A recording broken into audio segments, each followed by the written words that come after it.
literally cannot stop shaking after reading what is coming up next week. The aftermath of this tornado is not just a physical disaster. It is completely tearing the Richardson-Smith family apart limb by limb. We all saw the sheer terror of the country club getting ripped to shreds, but the real storm is happening right now in the halls of Garland Memorial Hospital. Eva Thomas is fighting for her life, and I am absolutely losing my mind over the amount of pressure being dumped onto Kat Richardson. Do you guys see what is happening here? The writers are pushing Kat to the absolute brink, and I have so many conflicting feelings about this entire situation that I just need to vent. Let's start with the most heartbreaking part of this entire tragedy, Eva. Our girl Eva is in critical condition, and the situation is so much worse than we originally thought. It's not just a few broken bones or a concussion from the country club collapsing. No, Eva's internal organs have been severely damaged, and the doctors have dropped the ultimate bombshell. She needs an emergency organ transplant, a literal transplant. And to make matters a million times worse, the clock is ticking so fast.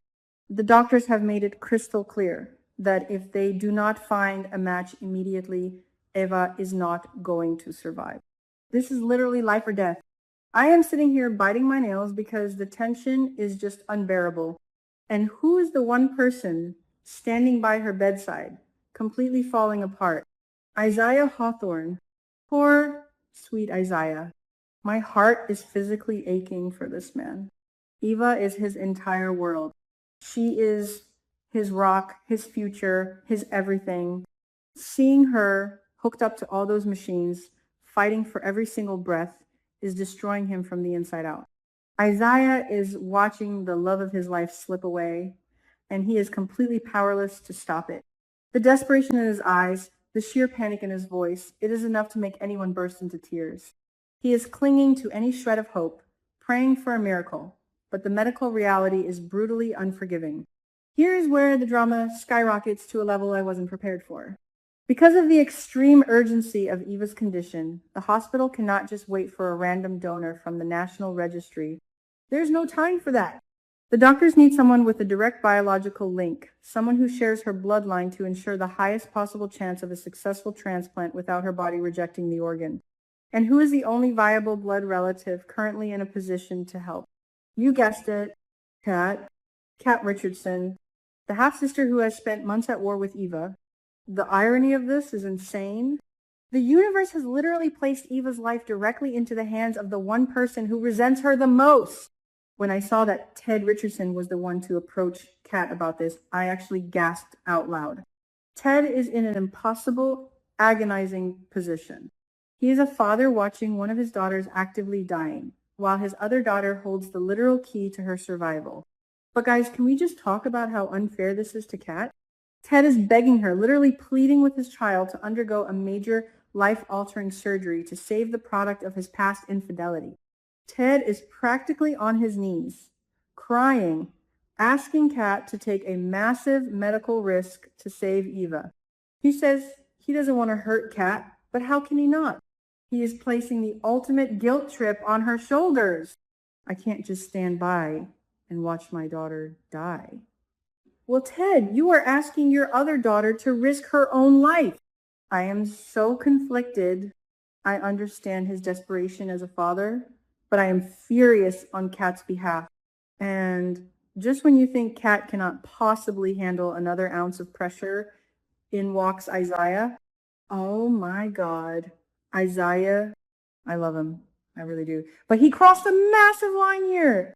Isaiah corners Kat and starts aggressively convincing her, pressuring her, demanding that she take the test and save Eva's life. He literally backs her into a corner. Isaiah is so blinded by his fear of losing Eva that he completely disregards Kat's humanity. He doesn't see a terrified young woman. He only sees a spare parts donor for his girlfriend. Are you serious, Isaiah? You cannot force someone to give up an organ.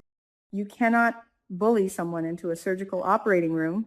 This is the moment where everything just explodes. And honestly, I do not blame Kat for losing her mind. Kat finally hits her breaking point, and she unleashes a tidal wave of rage on Isaiah. The screaming match between these two is going to go down in Beyond the Gates history. Kat is screaming. Isaiah's yelling. The emotions are off the charts. Kat is screaming that he has absolutely no right to force her into this. And she is 100% correct. Is anyone else with me on this? You cannot demand a piece of someone's body, no matter how much you love the person who needs it. Kat's rage is completely justified. She's being treated like a medical supply closet rather than a human being who just survived a catastrophic natural disaster. We really need to take a step back and look at this from Kat's perspective, because the fandom is going to tear her apart, and I will not stand for it. Kat is not a monster. She is not some evil, heartless villain who wants to watch her half-sister die. Let's rewind to the night of the tornado. Who was the one in that dark, terrifying, debris-filled stairwell with Eva?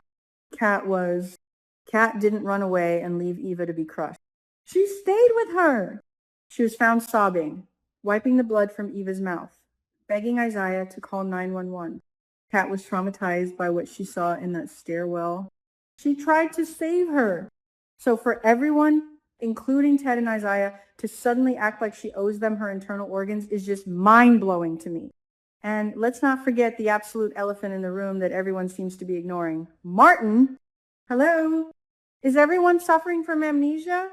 Martin Richardson, Kat's full-blooded brother, the man who practically raised her alongside Ted, also collapsed. Martin is lying in a hospital bed right now in critical condition, completely unconscious, possibly facing brain surgery. Kat is currently watching her entire family disintegrate. Her brother is fighting for his life, and instead of being allowed to sit by his bedside and pray for him, she is being harassed in the hallways to undergo organ harvesting for Eva. How is she supposed to process this? Her brain must be short-circuiting. She cannot abandon her brother when he hasn't even woken up yet. Furthermore, let's talk about the sheer, unadulterated terror of undergoing major surgery. Kat is terrified, and she has every right to be. This isn't a simple blood draw or a cheek swab. They are talking about cutting her open, removing a piece of her body, and dealing with a grueling, painful recovery that could have lifelong complications. Kat is a young woman with her whole life ahead of her. The fear of being put under anesthesia, the fear of the scalpel, the fear that something might go wrong and she might die on that operating table, these are valid, paralyzing fears. She is allowed to be scared. She is allowed to say, I need a minute to think. But she isn't getting a minute. The doctors are breathing down her neck. Ted is crying. Izaiah is yelling. It is a suffocating environment. Kat is drowning in the pressure, and she physically cannot make a rational decision right now.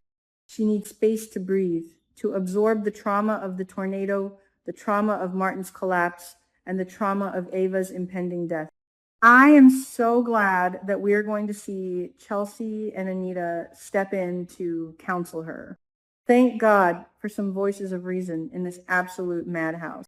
Anita, with her grounding, maternal wisdom, and Chelsea, who always knows how to cut through the noise, are exactly what Kat needs right now. I know they are going to sit her down, hold her hands, and help her navigate this impossible labyrinth of emotions. They aren't going to yell at her like Izaiah or guilt trip her like Ted. They are going to listen to her fears. And honestly, I think they are going to help Kat realize something incredibly profound about herself and her capacity for forgiveness. Because here is my ultimate takeaway, guys, and this is where I get really emotional.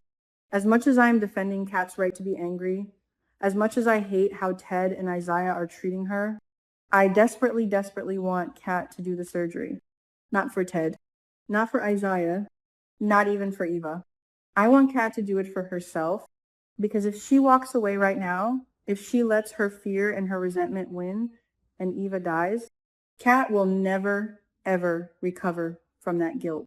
Can you imagine living the rest of your life knowing you had the power to save a life, your own sister's life, and you walked away? It would eat her alive. It would destroy her soul. Kat is tough on the outside. She plays the privileged mean girl so well, but underneath it all, she has a heart. We saw it in the stairwell. If she lets Eva die, that guilt will become a poison that ruins her entire future. She will never be able to look Ted in the eye again. She will never be able to look in the mirror again. I am literally begging the writers, please let Kat find the strength to do this. Let her rise above the trauma, the pressure, and the bitter family history. Let this be her ultimate redemption arc. I want to see her march into that hospital room, look Isaiah dead in the eye, and say, I'm doing this, but don't you ever speak to me like that again. That would be the ultimate boss move. What do you guys think? Are you Team Kat on this, or do you think she needs to stop hesitating and just save Eva already? Is Ted wrong for asking? Is Isaiah completely out of line for pressuring her? I need to hear all your thoughts down in the comments because my head is spinning. This show is giving us daytime drama at its absolute finest, and I am here for every single second of it. Don't forget to like, subscribe, and hit that notification bell so you never miss an update. I will see you guys in the next video.